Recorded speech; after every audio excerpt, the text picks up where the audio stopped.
जय हिंद दोस्तों, आप सभी का स्वागत है आपके अपने सैनिक वेलफेयर यूट्यूब चैनल में।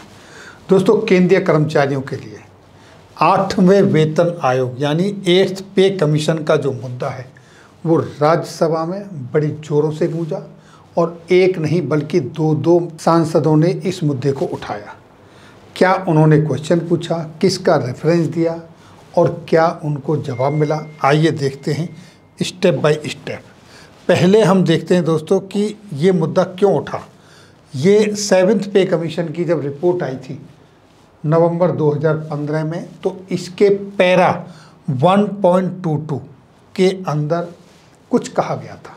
इसका हवाला दिया है, मैं इसको थोड़ा सा आपके सामने बड़ा कर देता हूँ और उसके बाद इस पर बात करते हैं। देखिए 1.22, it is also recommended that the matrix में be reviewed periodically without waiting for the long period of 10 years। यानी 10 साल के लंबे समय का इंतज़ार करने की ज़रूरत नहीं है, ऐसा रिकमेंड किया गया था। पीरियडिकली ये पे मैट्रिक्स जो है उसको रिव्यू करना चाहिए। It can be reviewed and revised on the basis of Aykroyd formula which takes into consideration the changes price of the commodities that constitute a common man's basket which the Labour Bureau at Shimla reviews periodically। ये इसमें mention किया और क्या क्या, it is suggested that this would be made the basis for revision of that matrix periodically without waiting for another pay commission। यानी दूसरे पे commission का इंतज़ार किए बगैर इसको रिव्यू करना चाहिए, ऐसा कहा। इसका रेफरेंस दिया तो देखिए दोस्तों, ये आप देख रहे हैं भारत सरकार वित्त मंत्रालय व्यय विभाग राज्यसभा लिखित प्रश्न संख्या 5320।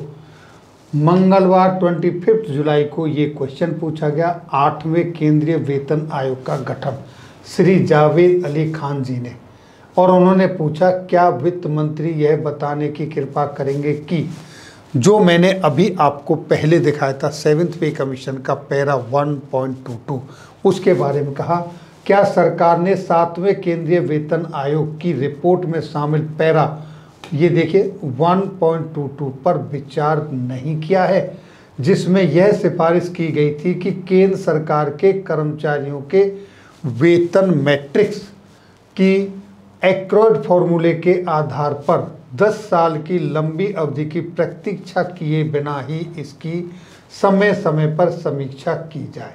यानी कि यहाँ यही सवाल पूछा है कि 7वें वेतन आयोग में जो पैरा 1.2 में कहा गया था कि अब आगे पे कमीशन की आवश्यकता नहीं है, एक्रोइड फॉर्मूला के अनुसार समय समय पर जो हमारा लेबर ब्यूरो श्रम एवं रोजगार मंत्रालय की तरफ से आपका महंगाई भत्ता, उसके जो आंकड़े आते हैं, जो महंगाई दर निर्धारित होती हैं, उनके आधार पर समय समय इसकी समीक्षा करके पे मैट्रिक्स यानी कर्मचारियों के वेतन को बढ़ोतरी की जाए, ऐसा यहाँ कहा गया था। पहला मुद्दा ये। दूसरा देखिए, दूसरे सांसद जी ने क्या पूछा। 8वें केंद्रीय वेतन आयोग का गठन श्रीनाथ ठाकुर जी, ये भी 25 जुलाई का ही सवाल है और प्रश्न संख्या 550 राज्यसभा के अंदर लिखित क्वेश्चन है। तो यहाँ पर क्या पूछा गया है, क्या वित्त मंत्री जी यह बताने की कृपा करेंगे कि क्या जनवरी 2016 से जनवरी 2023 के दौरान केंद्रीय कर्मचारियों के वेतन और पेंशन में केवल 42% की वृद्धि हुई है, जबकि इसी अवधि में देश की प्रति व्यक्ति जो आय है वो 111% तक बढ़ गई है। यदि हाँ तो इस संबंध में ब्यौरा क्या है। और अगला सवाल, क्या विगत 3 केंद्रीय वेतन आयोगों की सिफारिशों के अनुसार मुद्रास्फीति के प्रभाव को कम करने के लिए महंगाई भत्ता, महंगाई राहत का मूल वेतन के 50% या उससे अधिक हो जाने पर भावी वेतन संशोधन किया जाना चाहिए। और क्योंकि महंगाई भत्ता, महंगाई राहत की दर जनवरी 2024 से 50% तक या उससे अधिक होने का अनुमान है, क्या केंद्र सरकार 8वें केंद्रीय वेतन आयोग की सिफारिश का विचार कर रही है, और यदि हाँ तो तत्संबंधी ब्यौरा क्या है। ये भी सवाल उसमें राज्यसभा में पूछा गया, ये श्री रामनाथ ठाकुर जी द्वारा। इसका रिप्लाई दिया गया दोस्तों वित्त राज्य मंत्री श्री पंकज चौधरी जी द्वारा। कै और खे, उन्होंने क्या जवाब दिया? केंद्र सरकार के कर्मचारियों और पेंशन भोगियों को महंगाई भत्ते और महंगाई राहत का भुगतान मुद्रास्फीति के कारण उनके वेतन और पेंशन के वास्तविक मूल्य में हुए ह्रास की क्षतिपूर्ति के लिए किया जाता है। इन दरों में जनवरी 2023 से वेतन और पेंशन में 42% की वृद्धि की गई थी। महंगाई भत्ता महंगाई राहत की दर औद्योगिक कामगारों के लिए अखिल भारतीय उपभोक्ता मूल्य सूचकांक यानी कि AICPI के जो आंकड़े आते हैं हर महीने, उनके आधार पर जो आपको महंगाई भत्ता और महंगाई राहत मिलती है उसके बारे में बताया गया है। और इसी तरीके से ये हर 6 महीने में दिया जाता है, ये कहा है। और आगे कहा है कि सरकार के पास ऐसा कोई प्रस्ताव विचाराधीन नहीं है। कौन सा प्रस्ताव? जो 8वें वेतन आयोग का गठन के बारे में सरकार बात कर रही है या नहीं, ऐसा कोई विचार। ये 8th पे कमीशन की जो बात है ये इंग्लिश में वही क्वेश्चन आंसर और ये हिंदी में है। No such proposal is under consideration of the government, अभी तक ये इनका कहना है।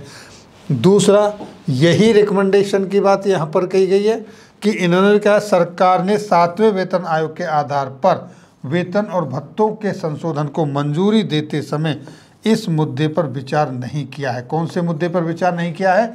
जो पैरा 1.22 यानी कि सरकार ने एक्रोड फॉर्मूले के अनुसार जो पे मैट्रिक्स पीरियोडिकली रिव्यू होनी चाहिए उस पर विचार नहीं किया। इसका मतलब ये है कि 8वां वेतन आयोग आएगा।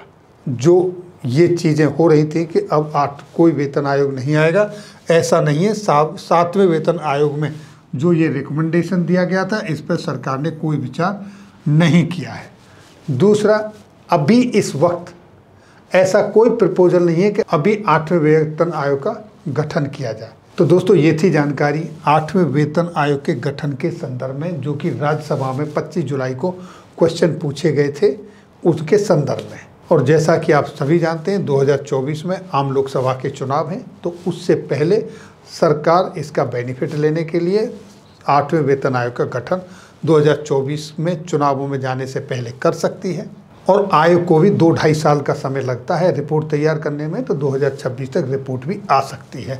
ये थी जानकारी 8वें वेतन आयोग के संदर्भ में। फिर मिलेंगे आपके वेलफेयर से जुड़ी हुई किसी अन्य जानकारी के साथ अगली वीडियो में। तब तक के लिए जय हिंद, जय भारत।